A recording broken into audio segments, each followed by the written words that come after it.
Well, once again, I start thinking, I start walking and thinking, and I'm thinking as I'm walking here, doing my daily walk. It's a beautiful day out. You can see here in Colorado, it's just a stunning day. But I'm thinking as I'm walking, and that happens a lot.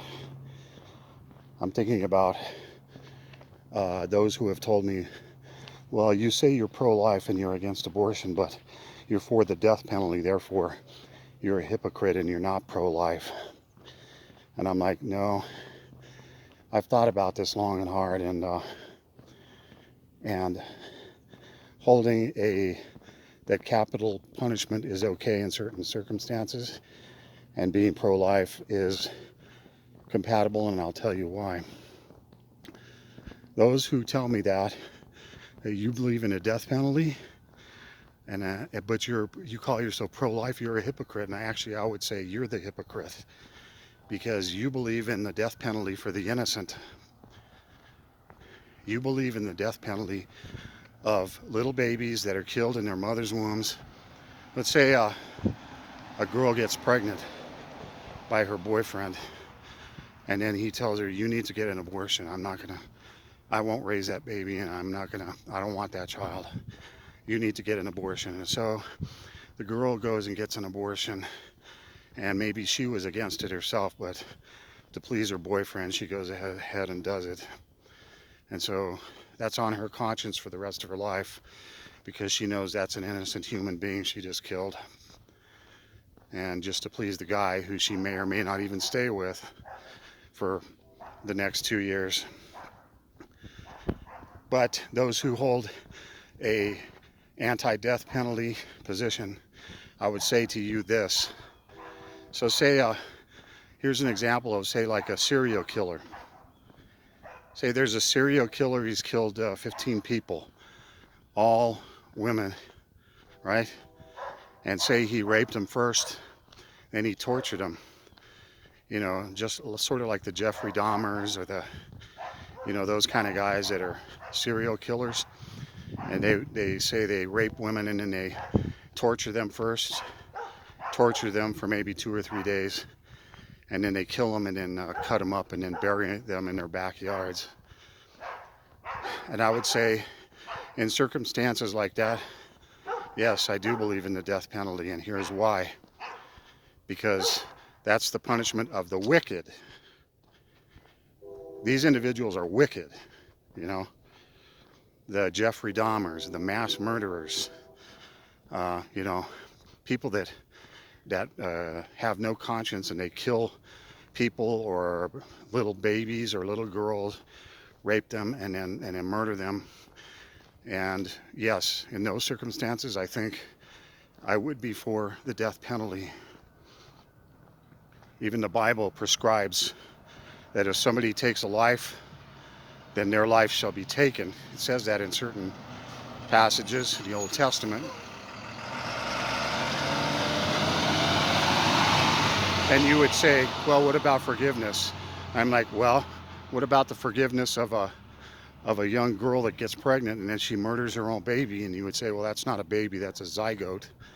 I'm like, no. Science has proven that is a baby. Its heart started beating about 3 weeks after it was born. Science has proven that that's not just a blob of tissue anymore. If you say that, you're lying, or you just don't know the science while claiming to believe in science.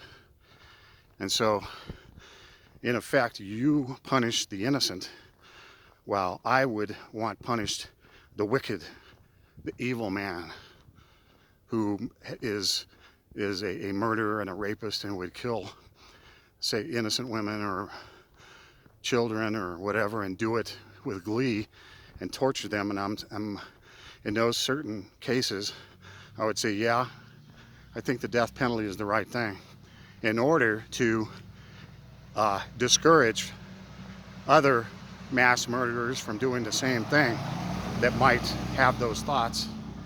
Oh, well, that guy just got off, and he got life in prison, so I think I can get away with this,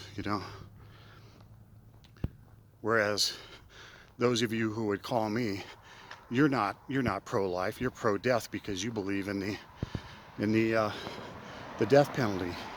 And yet your position on abortion, on the killing of the truly innocent, little tiny human beings that haven't done nothing, they deserve no death, they deserve no punishment. You believe in the punishment of the innocent, the death of the innocent. And you would say, well, yeah, that's pro-choice. I'm like, really? Choice to do what? What is your choice? It's a choice to kill a human being. And science is proving this more and more every day. I saw a story about a preemie baby that was like a pound or something like that, even less than a pound, and it survived. They're able to save these little tiny babies that are like a pound now.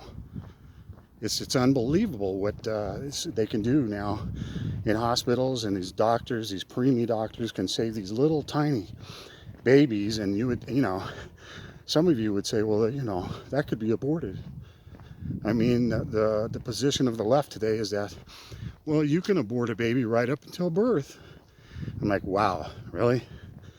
So a baby that's like, 6-7 pounds, and you'd say, oh, well, the day before it's born, it could be aborted. I'm like, that's horrific. Really? That's definitely the punishment of the innocent.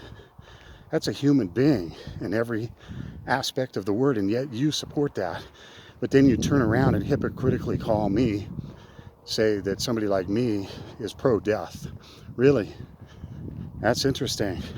Who's really pro-death? Me, who would support the death penalty for, say, somebody like this guy that yesterday ran over 30 people and killed 5, including a bunch of old grannies that were just at a parade, injured a bunch of band members from a high school band.